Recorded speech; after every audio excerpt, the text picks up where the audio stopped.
நீங்கள் ஒரு மெக்கானிக்கல் இன்ஜினியராக இருந்தால் ஒரு கம்பெனியில் எப்படி நம்ம ஸ்ட்ராங்கான ஒரு ப்ராடக்ட் நாலேஜை கற்றுக்கிறது அப்படிங்கிறதுக்கு இந்த வீடியோ ரொம்ப ரொம்ப யூஸ்ஃபுல்லாக இருக்கும்.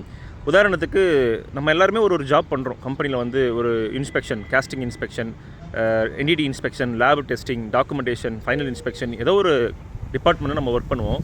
ஸோ நம்ம ஒரு மெக்கானிக்கல் இன்ஜினியராக எப்படி நம்மளை பொசிஷன் பண்ணிக்கணும், ஒரு ஹை போஸ்ட்டுக்கு போகிறது எப்படி, ஒரு ப்ரொமோஷன் வாங்குறது எப்படிங்கிறதெல்லாம் ஒரு பக்கம் இருந்தால் கூட நம்ம நாலேஜ் எப்படி கேதர் பண்ணணும், எதை நோக்கி நம்மளுடைய அந்த டெக்னிக்கல் ஜேர்னி இருக்கணும் அப்படிங்கிறத இந்த வீடியோவில் சிம்பிளாக பேசலாம். ப்ராடக்ட் நாலேஜை வளர்த்துக்கணும் மெக்கானிக்கல் இன்ஜினியர். இப்போ சிம்பிளாக ஒரு பம்ப் இருக்குன்னு வைங்க, ஒரு சென்ட்ரிஃபியூகல் பம்ப் அப்படி இருக்குன்னு வச்சுக்கலாம். நீங்கள் இந்த பம்போட காம்பனண்ட் என்னென்னு பார்க்கணும். அதாவது ஒரு பம்புன்னு எடுத்துக்கிட்டால் கேசிங்கு, இம்பல்லரு, ஷாஃப்ட்டு, பியரிங்கு, சீலு, அதுக்கான இன்டர்மீடியேட்டு, மோட்டார், இந்த மாதிரி நிறைய ஸ்பேர் பார்ட்ஸ் இருக்கும் இல்லையா ஒரு பம்பு ஒர்க் ஆகிறதுக்கு.